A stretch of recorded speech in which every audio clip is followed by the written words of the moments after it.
नमस्कार दोस्तों, I hope you all are doing well. दोस्तों, एंशियंट हिस्ट्री की सीरीज को कंटिन्यू करते हुए आज का जो हमारा सेशन है ये सेट 2 पर है, यानी कि आज हम सेट 2 को डिस्कस करेंगे। इसमें इस सेशन में हम लास्ट जो इंपॉर्टेंट पीवाईक्यूज हैं, प्रीवियस ईयर क्वेश्चंस हैं, उनको डिस्कस कर रहे हैं। टोटल 100 क्वेश्चंस हम डेली के उठाते हैं और आपके लिए लेके आते हैं। सारे ही क्वेश्चन फ्रेंड्स सिलेक्टेड और इम्पॉर्टेंट हैं जो आपके अपकमिंग एग्जाम के लिए रिपीट होने की संभावना रखते हैं। तो चलिए शुरू करते हैं आज के हमारे सेशन को। आज का जो पहला क्वेश्चन है वो है, पाटलिपुत्र नगर का संस्थापक कौन था? तो इसका राइट आंसर क्या हो जाएगा फ्रेंड्स? उदयन, या फिर जिसे उदाई भद्र भी बोला गया है, यह था पाटलिपुत्र नगर का संस्थापक। पाटलिपुत्र किसकी राजधानी थी? तो ये थी मगध की राजधानी, और सबसे पहले पाटलिपुत्र को जो राजधानी का दर्जा दिया गया था वह उदयन ने ही दिया था, इसीलिए इसे पाटलिपुत्र नगर का संस्थापक कहा गया है। दूसरा क्वेश्चन है, हर्यक वंश के किस शासक को कुणिक कहा जाता है? इंपॉर्टेंट क्वेश्चन है फ्रेंड्स, ये ऐसे क्वेश्चन आपके एग्जाम में पूछे जाते हैं कि किसने क्या उपाधि ली है, किस राजा ने कौन सी उपाधि को धारण किया है, या फिर उसे क्या कहा जाता था। तो इसका जो राइट आंसर हो जाएगा ये हो जाएगा अजात शत्रु। फ्रेंड्स, अजात शत्रु को कुणिक कहा जाता था और ये हर्यक वंश से संबंधित था। याद रखिएगा किस वंश से संबंधित था? तो हर्यक वंश से संबंधित था अजात शत्रु।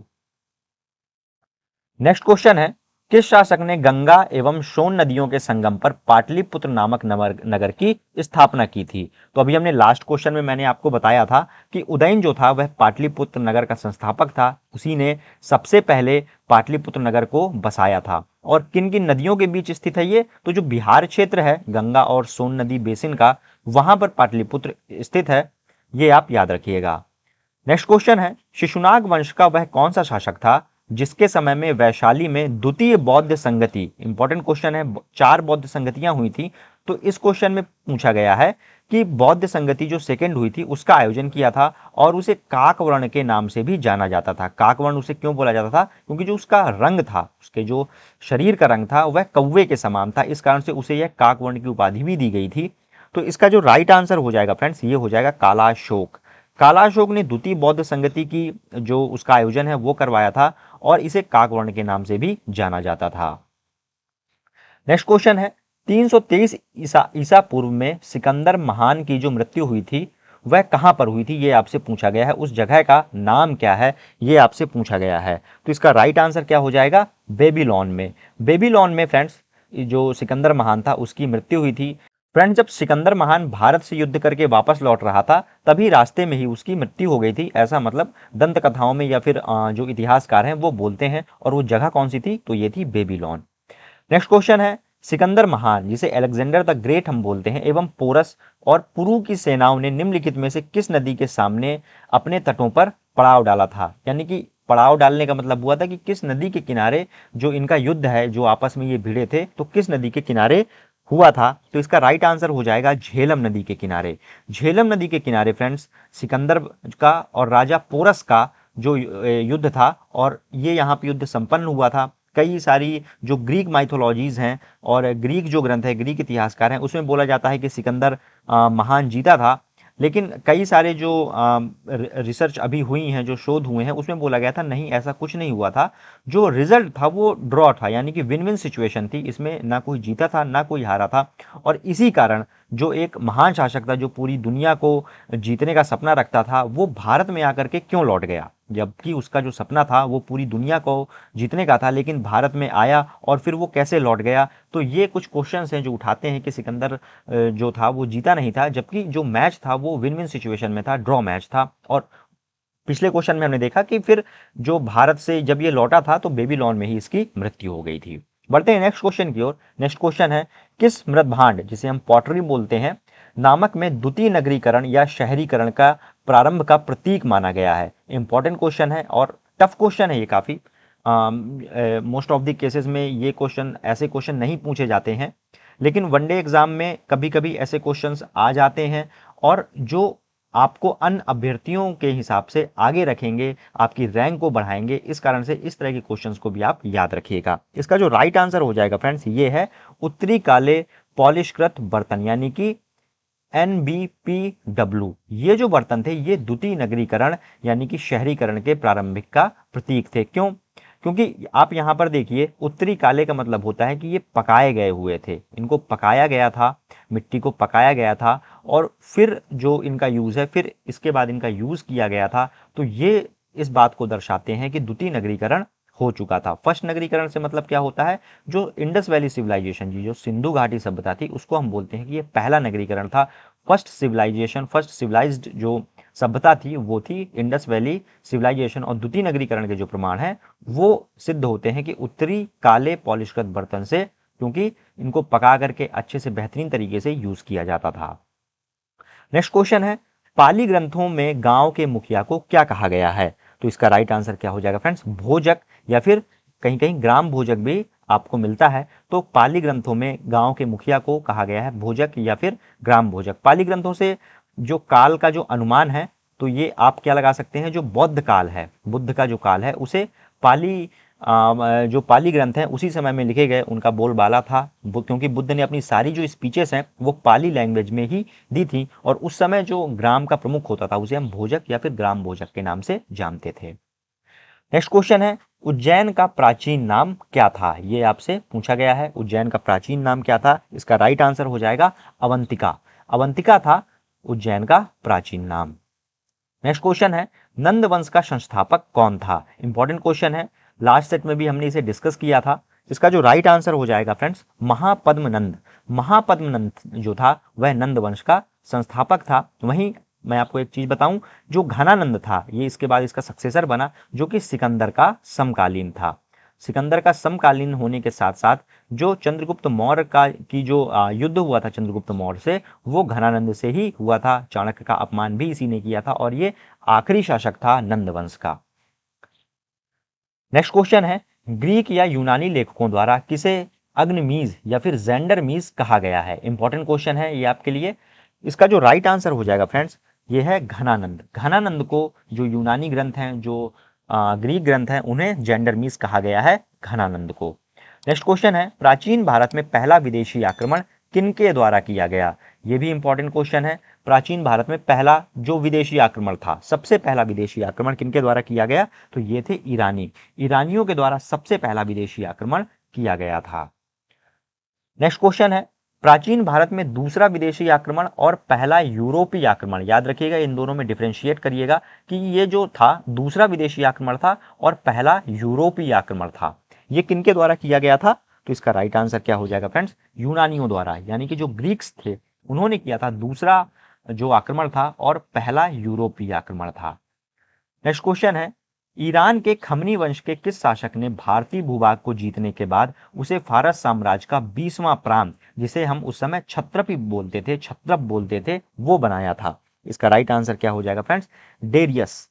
डेरियस को बना दिया था फारस साम्राज्य का, उस समय जो खमनी वंश का था उसे बना दिया था डेरस, जिसे हम दारा या फिर दराय बाहू फर्स्ट बोलते हैं। इसका नाम कहीं कहीं दारा भी आपको मिलेगा। फ्रेंड्स, आगे बढ़ने से पहले आपके लिए एक इन्फॉर्मेशन है, हमारी जो करंट अफेयर्स ई बुक है, Ravi current affairs ebook, वो हमारी वेबसाइट पर आपके एग्जाम ओरिएंटेड करंट अफेयर्स से रिलेटेड अपडेट होती रहती हैं। तो इन्हें आप परचेस कर सकते हैं। इसकी जो लिंक है इस वीडियो के डिस्क्रिप्शन बॉक्स में पड़ी हुई है, या फिर आप डायरेक्ट हमारी वेबसाइट विजिट कर सकते हैं www.ravibookspdf.com। यहाँ पर आप जो भी इंपॉर्टेंट करंट अफेयर्स के टॉपिक हैं, क्रीम टॉपिक हैं, वो आपको मिलेंगे। वार्षिकी मिल जाएगी आपको, द्वैमासिक पत्रिकाएं मिल जाएंगी, त्रैमासिक पत्रिकाएं और मासिक पत्रिकाएं भी यहाँ पर अवेलेबल होंगी। तो एक बार वेबसाइट को जरूर विजिट करिएगा, आपको अपने एग्जाम से रिलेटेड काफी ज्यादा इंपॉर्टेंट कंटेंट यहाँ पर मिलेगा। तो लौटते हैं हमारे क्वेश्चन की ओर। नेक्स्ट क्वेश्चन है, हाइडेस्पस या फिर वितस्ता, जिसका आधुनिक नाम क्या है, झेलम है, का युद्ध 326 बीसी में किन किन शासकों के बीच में हुआ था? तो अभी हमने प्रीवियस क्वेश्चंस में देखा कि क्या था, ये हुआ था सिकंदर महान और पोरस महान के बीच में। सिकंदर और पोरस के बीच में युद्ध हुआ था, जिसे हम हाइडेस्पस या वितस्ता का युद्ध कहते हैं। झेलम का जो पुराना नाम था, जो वैदिक नाम था, उसे हम वितस्ता बोलते थे। और ये हुआ कब था? तो 326 बीसी में, बिफोर क्राइस्ट में ये युद्ध संपन्न हुआ था। नेक्स्ट क्वेश्चन है, सिकंदर ने भारत पर कब आक्रमण किया? तो अभी हमने ऊपर वाले क्वेश्चन में देखा, राइट आंसर क्या हो जाएगा? 326 ईसा पूर्व में। 326 ईसा पूर्व में सिकंदर ने भारत पर आक्रमण किया था। नेक्स्ट क्वेश्चन है, जैन धर्म के 24वें तीर्थंकर कौन थे? तो ये तो इजी क्वेश्चन हो गया, लेकिन इंपॉर्टेंट क्वेश्चन है। इसका जो राइट आंसर हो जाएगा ये हो जाएगा भगवान महावीर जैन जो थे वो जैन धर्म के 24वें तीर्थंकर थे। इसके पहले के जो तीर्थंकर थे वो कौन थे? तो 23वें कौन थे? पार्श्वनाथ तीसरे थे। पहले कौन थे? तो पहले आप याद रखिएगा ये थे ऋषभदेव। ऋषभ जो थे वो पहले तीर्थंकर थे। लेकिन जो मुख्य संस्थापक माना जाता है जैन धर्म का वो माना जाता है महावीर स्वामी को, जो कि 24वें तीर्थंकर थे। नेक्स्ट क्वेश्चन है, महावीर ने जैन धर्म में पूर्व से प्रतिपादित 4 महाव्रतों में कौन सा 5वां व्रत जोड़ा था? तो 4 महाव्रत पहले से स्थापित थे जैन धर्म में, और महावीर जब आए तो इन्होंने 5वां महाव्रत जोड़ा। वो कौन सा था? वो था ब्रह्मचर्य का। ब्रह्मचर्य का जो महाव्रत है वो महावीर जैन ने जोड़ा। इसको आप याद रखिएगा, ये इंपॉर्टेंट क्वेश्चन है। नेक्स्ट क्वेश्चन है, मगध की प्रथम राजधानी कौन सी थी? तो इसका राइट आंसर क्या हो जाएगा फ्रेंड्स? गिरिवज्र या फिर राजगृह जो थी वो मगध की प्रथम राजधानी थी। नेक्स्ट क्वेश्चन है, किस शासक द्वारा सर्वप्रथम पाटलिपुत्र का राजधानी के रूप में चयन किया गया? तो अभी हमने प्रीवियस क्वेश्चंस में देखा था ये राजा कौन सा था? उदयन। उदयन जो था वह पाटलिपुत्र का संस्थापक था, और सबसे पहले इसी ने ही पाटलिपुत्र को राजधानी के रूप में चुना था। नेक्स्ट क्वेश्चन है, 16 महाजनपदों की सूची उपलब्ध है। तो ये पिछले सेट में हमने डिस्कस किया था, इसके साथ आपका रिवीजन भी होता जा रहा है। इसका राइट आंसर क्या हो जाएगा फ्रेंड्स? अंगुत्तर निकाय में। बौद्ध ग्रंथ है ये अंगुत्तर निकाय, और एक जैन ग्रंथ भी है जिसे हम भगवती सूत्र बोलते हैं। भगवती सूत्र में भी 16 जनपदों की सूची मिलती है। इस ऑप्शन में अंगुत्तर निकाय राइट ऑप्शन है। नेक्स्ट क्वेश्चन है, निम्नलिखित में से मगध का कौन सा राजा सिकंदर महान का समकालीन था? तो मैंने आपको बताया वह कौन सा राजा था? घनानंद। मगध का जो नंद वंश का शासक था घनानंद, वो सिकंदर का जो था समकालीन था। नेक्स्ट क्वेश्चन है, प्रथम मगध साम्राज्य का उत्कर्ष किस सदी में हुआ? तो यहाँ पे कालक्रम पूछा हुआ है, उस काल का नाम क्या है जो प्रथम मगध साम्राज्य था उसका उदय पूछा गया है। राइट आंसर क्या हो जाएगा फ्रेंड्स? 6ठी सदी ईसा पूर्व, यानी कि 6वीं सदी ईसा पूर्व में 500 से स्टार्ट होगा, 500 ईसा पूर्व से स्टार्ट होगा, जब इसका प्रथम मगध साम्राज्य का उत्कर्ष हमें देखने को मिलता है। नेक्स्ट क्वेश्चन है, जैन धर्म में त्रिरत्न क्या होते हैं और इनके क्या क्या नाम है? त्रिरत्न का जो कॉन्सेप्ट है अगर आपसे पूछा जाए तो किससे संबंधित है? तो ये जैन धर्म से संबंधित है। जो अलग अलग तीर्थंकर हुए उन्होंने इन पे बहुत ही जोर दिया, और ये कौन कौन से हैं? सम्यक दर्शन यानी कि अच्छा देखो, सम्यक ज्ञान यानी कि उपयुक्त ज्ञान, अच्छा ज्ञान, और सम्यक आचरण यानी कि उपयुक्त और अच्छा आचरण करो, यानी कि इसका राइट आंसर क्या हो जाएगा? उपयुक्त सभी। ये जो तीनों हैं ये त्रिरत्न के नाम से जाने जाते हैं, जैन धर्म से संबंधित हैं ये। नेक्स्ट क्वेश्चन है, महावीर ने किस भाषा में अपने उपदेश दिए थे? तो इसका राइट आंसर क्या हो जाएगा फ्रेंड्स? प्राकृत भाषा में। प्राकृत भाषा में जो महावीर थे, महावीर स्वामी थे, उन्होंने अपने उपदेश दिए थे। यह संस्कृत की ही एक अगली स्टेज थी जो प्राकृतिक भाषा उस समय बोली जाती थी। जितने भी हमारे भगवान हुए हैं या फिर जो अवतार हुए हैं उन्होंने आम बोलचाल की भाषा में ही अपने संदेश दिए हैं, लेकिन जो लेख मिलते हैं वो मोस्टली किस में मिलेंगे? आपको संस्कृत में मिलेंगे। क्योंकि ये क्यों हो जाता है? ये साहित्य का हिस्सा हो जाता है। साहित्य का हिस्सा आप भी अगर यदि कोई बुक लिखेंगे, कोई व्लॉग लिखेंगे, तो आप उसको एक अच्छी भाषा रखेंगे जो उस समय के परिवेश में, समकालीन परिवेश में एक सबको समझ में आए। लेकिन जब आप आम बोलचाल की भाषा बोलते हैं तो आप अपनी नेटिव लैंग्वेज बोलते हैं, एक लोकल लैंग्वेज बोलते हैं। इसी प्रकार जो महावीर थे और बुद्ध थे उन्होंने उस समय की जो प्रचलित भाषा थी उसे बोला, और महावीर जो थे वह प्राकृतिक भाषा से अपने सारे उपदेश दिए थे। नेक्स्ट क्वेश्चन देखते हैं, अभिलेखी साक्ष्य से प्रकट होता है कि नंद राजा के आदेश से एक नहर खोदी गई थी। तो ये नहर कहाँ खोदी गई थी? ये क्वेश्चन जो है अभी रिपीट हुआ है, जो एसएससी के अभी जो हाल ही में जब मैं वीडियो रिकॉर्ड कर रहा हूँ अभी मुझे लग रहा है 2 डे के एग्जाम हो गए हैं, और ये question same to same repeat हुआ है। तो देखते हैं इसका राइट आंसर क्या है। ये है कलिंग में। तो अभिलेखी साक्ष्यों से ये सिद्ध हुआ है कि जो नंद राजा था, नंद राजा कौन सा? महापद्मनंद। महापद्मनंद के आदेश से एक नहर खोदी गई थी, कहां पर? कलिंग में। नेक्स्ट क्वेश्चन है, पहला ईरानी शासक जिसने भारत के कुछ भाग को अपने अधीन किया था वो उस राजा का नाम क्या है? तो इसका राइट आंसर हो जाएगा फ्रेंड्स डेरियस।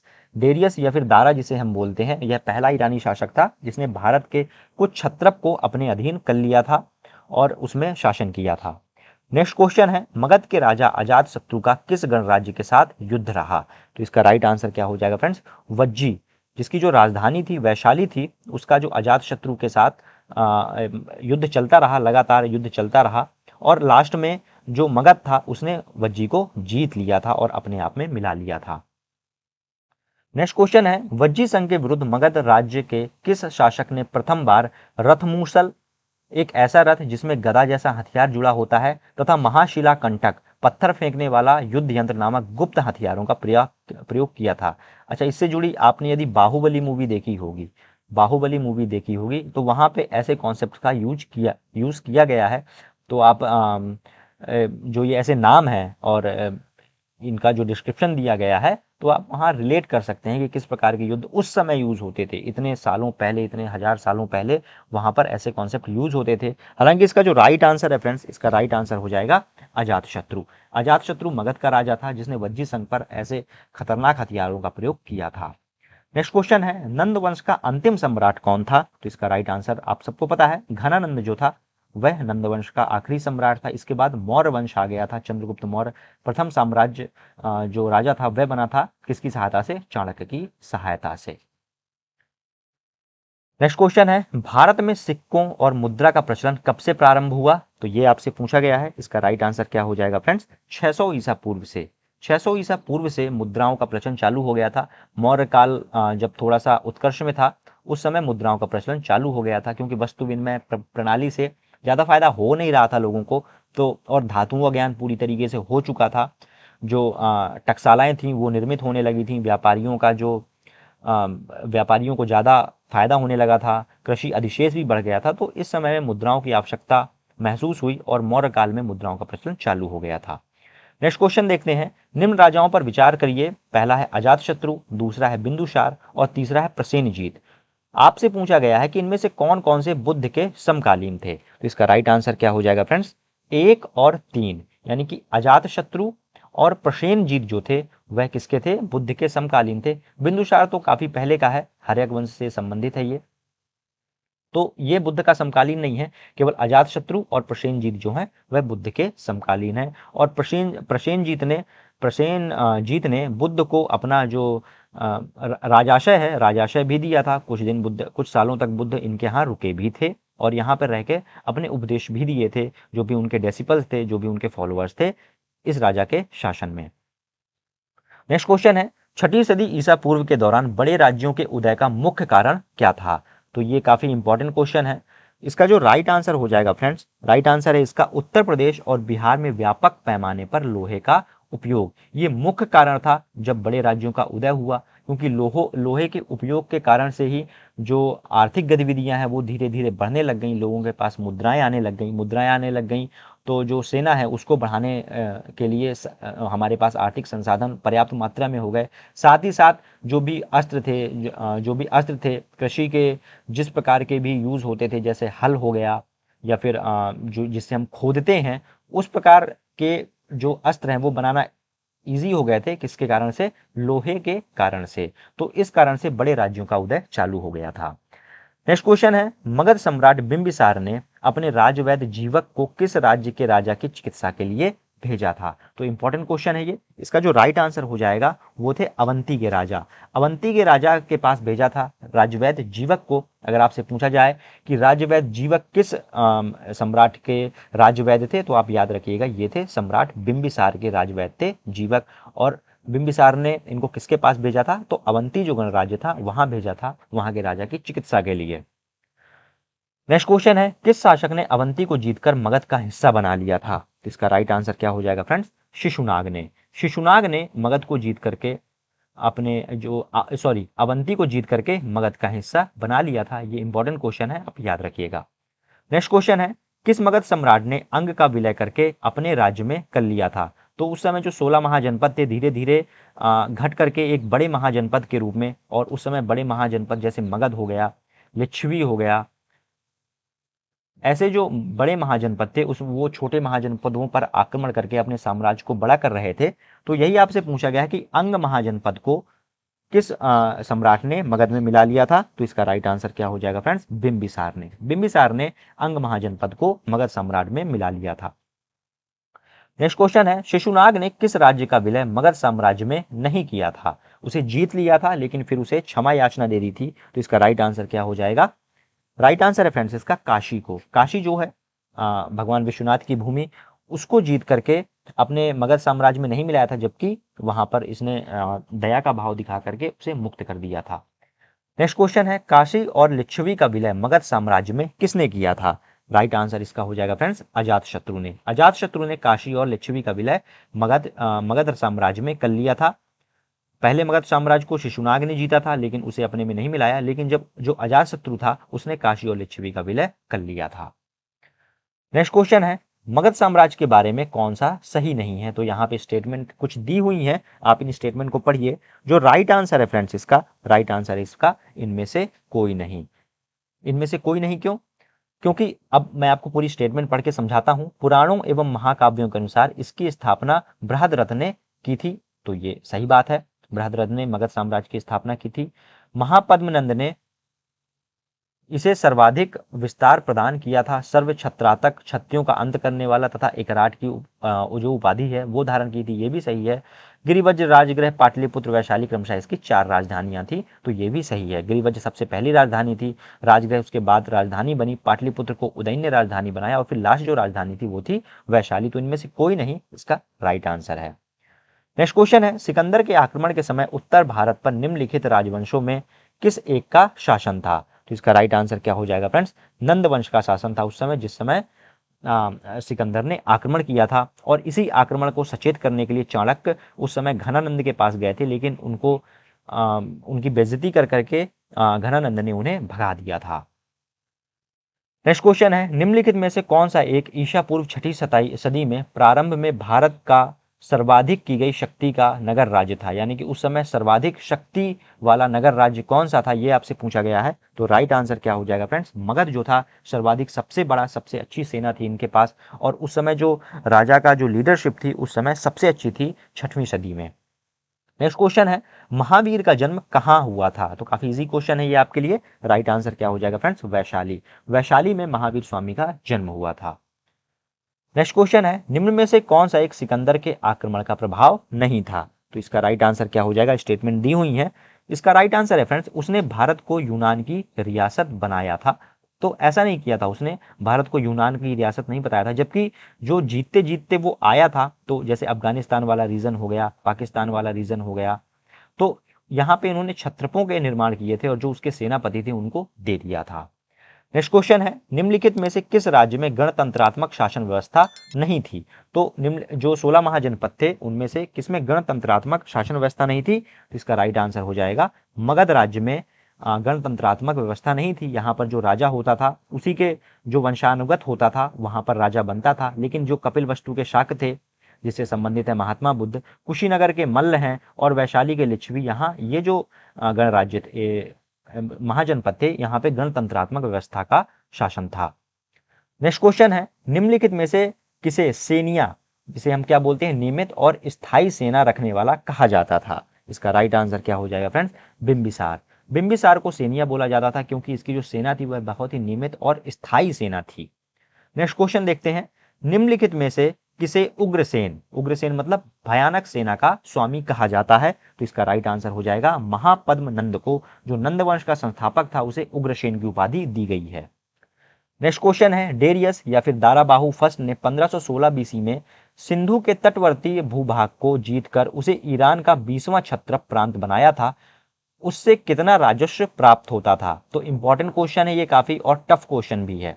ये टफ क्वेश्चन है आपके लिए क्योंकि इतनी डिटेल में नहीं कोई पूछता है, लेकिन ऐसे क्वेश्चन आ जाते हैं, तो ये भी आपको याद रखना है। इसका जो राइट आंसर हो जाएगा वो था 360 टैलेंट। टैलेंट उस समय मुद्रा थी कहाँ की? ग्रीस की। तो 360 टैलेंट जो था वह राजस्व प्राप्त होता था कहाँ से? जो उसने जीता था सिंधु नदी के तटवर्ती भाग को। नेक्स्ट क्वेश्चन है, निम्नलिखित में से कौन सिकंदर के साथ भारत आने वाला इतिहासकार नहीं था? तो सिकंदर के साथ काफी जो दर्शन शास्त्री थे, जो इतिहासकार थे वो आए थे, लेकिन पूछा गया आपसे कि इनमें से कौन सा नहीं था, तो इसका राइट आंसर क्या हो जाएगा? हेरोडोट्स। हेरोडोट्स नहीं था इनमें से, जबकि जो नियाकस थे, एनासीक्रिटिस थे और एरिस्टाबुलस फर्स्ट जो थे ये सिकंदर के साथ ही आए थे। नेक्स्ट क्वेश्चन है, महाजनपद काल में श्रेणियों के संचालन को क्या कहा जाता था? जो श्रेणियों का संचालक करता था उसे क्या कहा जाता था? तो इसका राइट आंसर क्या हो जाएगा? श्रेष्ठिन। श्रेष्ठिन बोला जाता था, जो श्रेणियों का संचालक करता था। श्रेणियां मतलब क्या हो गई, जो व्यापार के जो स्तर होते थे, जो भी व्यापार के उस समय स्तर चलते थे, उनका जो संचालक करता होता था उसे हम श्रेणिन कहते थे। नेक्स्ट क्वेश्चन है, गृहपति का क्या अर्थ है? इसका राइट आंसर क्या हो जाएगा? धनी किसान, जिसके पास भूमि ज्यादा होती थी, जिसके पास फसल ज्यादा होती थी, जो राजस्व अधिक देता था, उसे क्या बोलते थे? गृहपति बोलते थे। नेक्स्ट क्वेश्चन है, प्रथम जैन संगति कहाँ आयोजित की गई थी? ये आपसे पूछा गया है। राइट आंसर क्या हो जाएगा फ्रेंड्स? पाटलिपुत्र में। जो प्रथम जैन संगति है वह पाटलिपुत्र में आयोजित की गई थी। नेक्स्ट क्वेश्चन है, मगध के किस प्रारंभिक शासक ने राज्यारोहण के लिए अपने पिता की हत्या की और इसी कारणवश वह अपने पुत्र के द्वारा मारा गया? मतलब राज्यारोहण के लिए पहले उसने अपने पिता की हत्या की, फिर उसके पुत्र ने राज्यारोहण के लिए उसकी हत्या की। तो जैसी करनी वैसी भरनी। वैसे जो इसका राइट आंसर है वो है अजात शत्रु। अजात शत्रु ने फ्रेंड्स बिंबिसार को मार दिया था, और बिंबिसार के बाद जो अजात शत्रु था वह राजा बना था, और फिर इसके बाद इसके पुत्र ने इसको मार करके गद्दी अपने हाथ कर ली थी। नेक्स्ट क्वेश्चन है, विश्व का पहला गणतंत्र वैशाली में किसके द्वारा स्थापित किया गया था? तो इसका राइट आंसर क्या हो जाएगा फ्रेंड्स? लिच्छवी गणराज्य के द्वारा विश्व का पहला गणतंत्र वैशाली में स्थापित किया गया था। नेक्स्ट क्वेश्चन है, महात्मा बुद्ध ने अपना पहला उपदेश कहां दिया था? मोस्ट इंपॉर्टेंट क्वेश्चन, काफी बार एग्जाम में पूछा गया है। राइट आंसर है इसका सारनाथ। सारनाथ ने फ्रेंड्स महात्मा बुद्ध ने अपना पहला उपदेश दिया था। नेक्स्ट क्वेश्चन है, निम्न में से कौन सा एक बौद्ध ग्रंथ 16 महाजनपदों का उल्लेख करता है? तो इसका राइट आंसर क्या हो जाएगा फ्रेंड्स? अंगुत्तर निकाय। अंगुत्तर निकाय हमने प्रीवियस भी देखा था। अंगुत्तर निकाय जो है वह 16 महाजनपदों का उल्लेख करता है। नेक्स्ट क्वेश्चन है, निम्नलिखित में से कौन सा एक मगध साम्राज्य की राजधानी नहीं रहा है? तो इसका राइट आंसर क्या हो जाएगा फ्रेंड्स? कौशाम्बी। कौशाम्बी जो था वह मगध साम्राज्य की राजधानी नहीं रहा है, जबकि जो गिरिवज्र था, राजगृह था, और पाटलिपुत्र थे, ये जो थे ये मगध साम्राज्य की राजधानी के रूप में चयनित थे। नेक्स्ट क्वेश्चन है, ईरान के खमनी वंश के किस शासक ने भारतीय भूभाग को जीतने के बाद उसे फारस साम्राज्य में 20वां क्षत्रपी बनाया था? तो इसका राइट आंसर क्या हो जाएगा फ्रेंड्स? डेरियस या फिर दाराबाहु ने जो था उसने फारस साम्राज्य का 20वां क्षत्रप बना लिया था। ईरान के खमनी वंश का शासक था ये भी आप याद रखिएगा। नेक्स्ट क्वेश्चन है, हाइडेस्पस या वितस्ता आधुनिक नाम जिसका झेलम है का युद्ध 326 बीसी में हुआ था, यह किन किन शासकों के बीच हुआ था? ये जो क्वेश्चन है ये रिपीट हो गया है। तो हमने देखा था ये किन किन के बीच हुआ था, तो सिकंदर एवं पोरस के बीच हुए थे ये दोनों युद्ध, जिसे हाइडेस्पस या फिर वितस्ता का युद्ध कहते हैं। नेक्स्ट क्वेश्चन है, सिकंदर ने भारत पर कब आक्रमण किया था? तो इसका राइट आंसर क्या हो जाएगा फ्रेंड्स? 326 ईस्वी में सिकंदर ने भारत पर आक्रमण किया था। नेक्स्ट क्वेश्चन है, महात्मा बुद्ध ने उपदेश देने हेतु किस भाषा का प्रयोग किया था? तो हमने पहले देखा महावीर ने किस भाषा का प्रयोग किया था? प्राकृतिक भाषा का।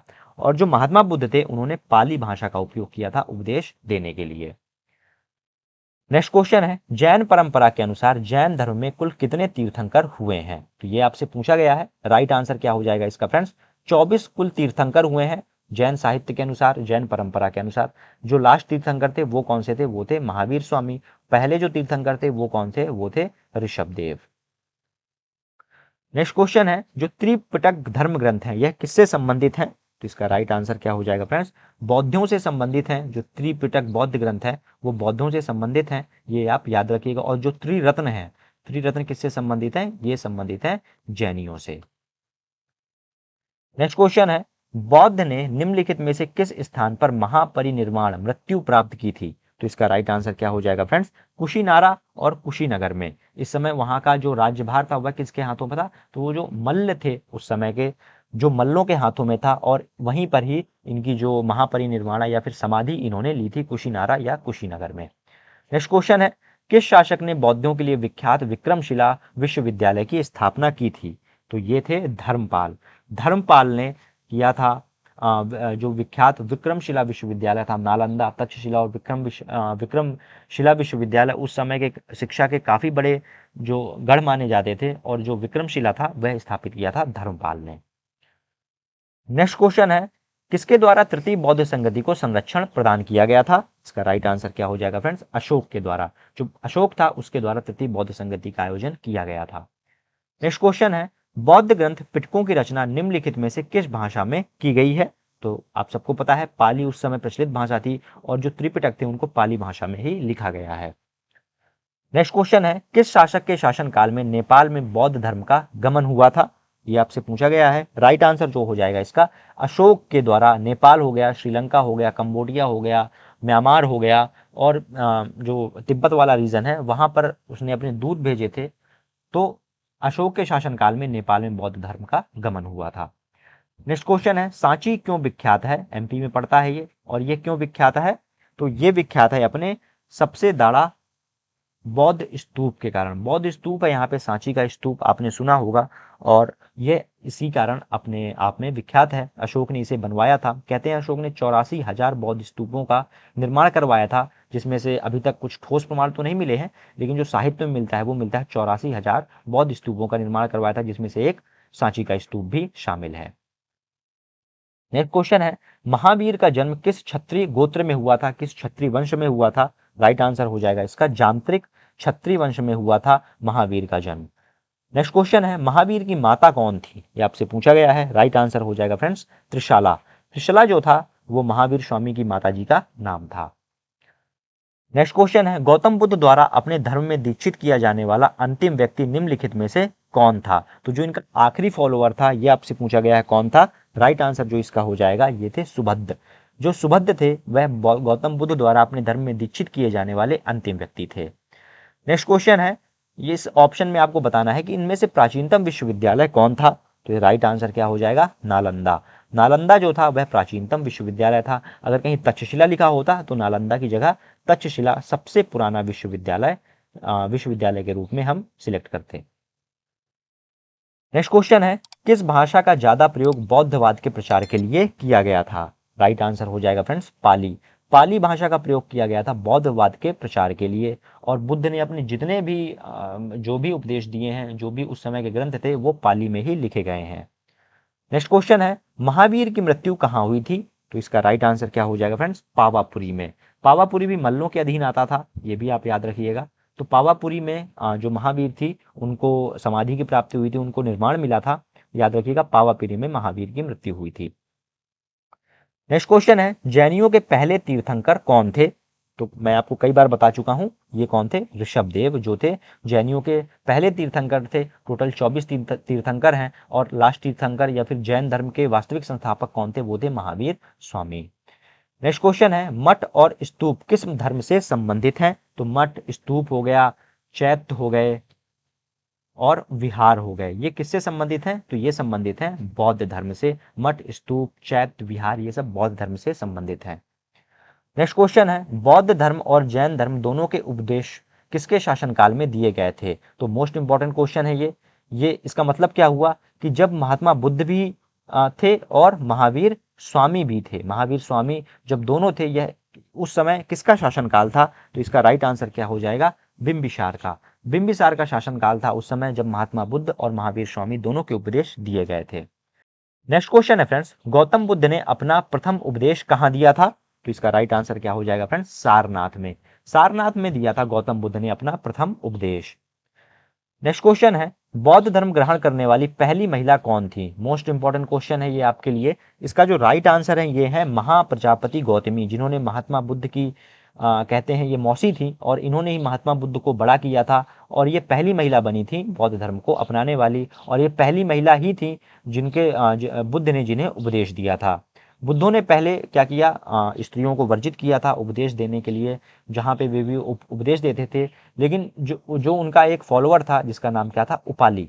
उपाली जो था उन्होंने बोला कि नहीं, हमें स्त्रियों को प्रवेश देना चाहिए। इससे क्या होगा? इससे जो जन चेतना है वह और भी ज़्यादा व्याप्त होगी। जो महिलाएं होती हैं वह बच्चों का पालन पोषण उन्हीं के हाथ में होता है, और वो अपने बच्चों को सिखाएंगी, तो जो बौद्ध धर्म है, जो बौद्धवाद है, वो और भी तेजी से और लंबे समय तक प्रचलित रहेगा। लेकिन महात्मा बुद्ध ने इसके विरोध में क्या कहा था कि अगर मैंने महिलाओं को उपदेश देने या फिर अपने चैत्यों और बिहारों में आने की परमिशन नहीं दी होती तो मेरा जो धर्म है वह और लंबे समय तक चलता। लेकिन फिर भी उन्होंने अपने फॉलोअर्स की बात मानी, और जो पहली महिला थी वो थी महाप्रजापति गौतमी। नेक्स्ट क्वेश्चन देखते हैं बोध गया कहाँ पर स्थित है? तो ये कहाँ पर स्थित है? बिहार में। बिहार में बोध गया स्थित है, और यहीं पर ही महात्मा बुद्ध को ज्ञान की प्राप्ति हुई थी, यहीं पर ही वो इनलाइटेंड हुए थे। नेक्स्ट क्वेश्चन है जातक कथाएं या फिर जातक जो ग्रंथ हैं वह किससे संबंधित हैं? तो ये काफी इजी क्वेश्चन है। राइट आंसर क्या हो जाएगा फ्रेंड्स, बौद्ध। बौद्धों से संबंधित हैं जातक कथाएं, इसमें महात्मा बुद्ध की आपको कहानियां मिलती हैं, उनके बचपन से रिलेटेड, जो उनकी जवानी थी वो कैसे बुद्ध बने, और इन सब से रिलेटेड जितने भी प्रकार की कहानियां हैं वो जातक कथाओं में मिलती हैं, जो कि समाज को एक अच्छा दर्शन देती हैं, अच्छी सीख देती हैं। तो इससे संबंधित है बौद्ध धर्म से। नेक्स्ट क्वेश्चन देखते हैं, सिद्धार्थ जिन्हें हम बुद्ध बोलते हैं, इनको ज्ञान की प्राप्ति कहाँ हुई थी? राइट आंसर क्या हो जाएगा फ्रेंड्स, बोध गया। कहाँ पर स्थित है? बिहार में, और साल वृक्ष के नीचे, निरंजना नदी के किनारे। साल वृक्ष के नीचे और निरंजना नदी के किनारे इनको जो ज्ञान की है वह ज्ञान की प्राप्ति हुई थी। नेक्स्ट क्वेश्चन है, सारनाथ में बुद्ध का प्रथम प्रवचन क्या कहलाता है? तो ये जो है अलग अलग इनको कोड दिया गया है, जैसे बुद्ध ने जो समाधि ली थी उसको अलग बोला जाता है, बुद्ध ने जब धर्म का प्रचार करना चालू किया था तो उसे अलग चीज से कोट किया जाता है। यहाँ पर आपसे आपसे पूछा गया है कि प्रथम प्रवचन क्या कहलाता है, तो ये क्या कहलाता है? धर्म चक्र प्रवर्तन बोलते हैं इसे हम, किसे? प्रथम प्रवचन को। और महापरिनिर्वाणा कब बोलते हैं? जब बुद्ध अपने शरीर को त्याग करके चले गए थे, और जब उन्होंने घर छोड़ा था तो उसे हम क्या बोलते हैं? महाभिनिष्क्रमण, उसे हम बोलते हैं महाभिनिष्क्रमण हम बोलते हैं। नेक्स्ट क्वेश्चन देखते हैं, बौद्ध धर्म ने समाज के निम्न वर्गों पर महत्वपूर्ण प्रभाव डाला था, तो वे कौन से वर्ग थे? वो थे महिला और शूद्र। महिला और शूद्रों की स्थिति काफी खराब थी, इसलिए उनका जो फोकस था वो महिला और शूद्रों पर था। नेक्स्ट क्वेश्चन है, बुद्ध के गृह त्याग का प्रतीक क्या है? तो इसका राइट आंसर क्या हो जाएगा फ्रेंड्स? राइट आंसर है इसका घोड़ा। घोड़ा है बुद्ध के गृह त्याग का प्रतीक, और इनके घोड़े का नाम क्या था? कंतक। कंतक इनके घोड़े का नाम था। नेक्स्ट क्वेश्चन देखते हैं, गौतम बुद्ध द्वारा भिक्षुणी संघ की स्थापना कहाँ की गई थी? राइट आंसर क्या हो जाएगा फ्रेंड्स? वैशाली नगर में गौतम बुद्ध के द्वारा भिक्षुणी संघ की स्थापना की गई थी। नेक्स्ट क्वेश्चन है, सर्वप्रथम शून्यवाद यानी कि शून्यता का सिद्धांत प्रतिपादन करने वाले बौद्ध दार्शनिक का नाम क्या है? तो इसका राइट आंसर क्या हो जाएगा? नागार्जुन। नागार्जुन ने प्रथम बार शून्यवाद की स्थापना का, जो शून्यवाद है, शून्यवाद से मतलब क्या था कि जो भी है, सब कुछ है वह शून्य में ही समा जाता है, जो भी ये ब्रह्मांड है ये नथिंगनेस से उत्पन्न हुआ है और आगे चल के ये शून्य में ही चला जाएगा। तो जो ये मैंने लेमैन में आपको बताया, हालांकि नागार्जुन के जो कॉन्सेप्ट हैं वह काफ़ी डीप में हैं, आज भी उन पर रिसर्च चलती हैं। और इससे एक राजा मिला था जिसका नाम था मिनांडर। मिनांडर जो राजा था इससे मिला था, और इन दोनों के बीच में काफ़ी ज़्यादा दर्शन पर चर्चा हुई थी, तो ये भी आप याद रखिएगा। देखते हैं नेक्स्ट क्वेश्चन क्या है। नेक्स्ट क्वेश्चन है, महावीर का मूल नाम क्या था? महावीर का मूल नाम, जैसे बुद्ध का मूल नाम क्या था? सिद्धार्थ था, इनका जो मूल नाम था वो था वर्धमान। वर्धमान था महावीर का मूल नाम। नेक्स्ट क्वेश्चन है, किसे एशिया की रोशनी के रूप में जाना जाता है? तो इसका राइट आंसर क्या हो जाएगा फ्रेंड्स? गौतम बुद्ध को। गौतम बुद्ध को हम एशिया की रोशनी या फिर द लाइट ऑफ एशिया के रूप में जानते हैं। नेक्स्ट क्वेश्चन है, दिलवाड़ा के जैन मंदिरों का निर्माण किसने करवाया था? राइट आंसर क्या हो जाएगा फ्रेंड्स? चालुक्यों या फिर सोलंकियों ने, इन दोनों ने दिलवाड़ा के जैन मंदिरों का निर्माण करवाया था। नेक्स्ट क्वेश्चन है, नागार्जुन कौन थे? तो ये बुद्ध प्रचारक थे, बौद्ध दार्शनिक थे, जिन्होंने कई सारे सिद्धांत दिए और कई सारा साहित्य भी लिखा, तो नागार्जुन थे बौद्ध दार्शनिक। नेक्स्ट क्वेश्चन है, जैन परंपरा के अनुसार महावीर कौन से तीर्थंकर थे? तो कौन से नंबर के तीर्थंकर थे ये? 24वें और लास्ट तीर्थंकर थे। जैन जो प्रमुख जैन धर्म है उनकी स्थापना का श्रेय इन्हीं को जाता है। नेक्स्ट क्वेश्चन है, जैन धर्म का आधारभूत बिंदु क्या है? फंडामेंटल क्या है जैन धर्म का, ये आपसे पूछा गया है। तो ऑप्शन में अहिंसा दी हुई है, तो बिना निसंकोच के अहिंसा आप लगा दीजिए ऑप्शन। जैन धर्म का जो आधारभूत बिंदु है वह है अहिंसा। नेक्स्ट क्वेश्चन है, जियो और जीने दो किसने कहा था? राइट आंसर क्या हो जाएगा फ्रेंड्स इसका? महावीर स्वामी। महावीर स्वामी ने बोला था जियो और जीने दो। नेक्स्ट क्वेश्चन है, तीर्थंकरों के क्रम में अंतिम कौन थे? तो काफी ज्यादा रिपीटिव क्वेश्चन है, बार बार आपके एग्जाम में पूछा गया है, और आप देख रहे होंगे भाई क्वेश्चन घुमा फिरा के उसी तरीके से पूछे जाते हैं। राइट आंसर क्या हो जाएगा फ्रेंड्स इसका? महावीर। महावीर जो थे वो 24वें तीर्थंकर थे, और ये अंतिम तीर्थंकर थे जैन धर्म के।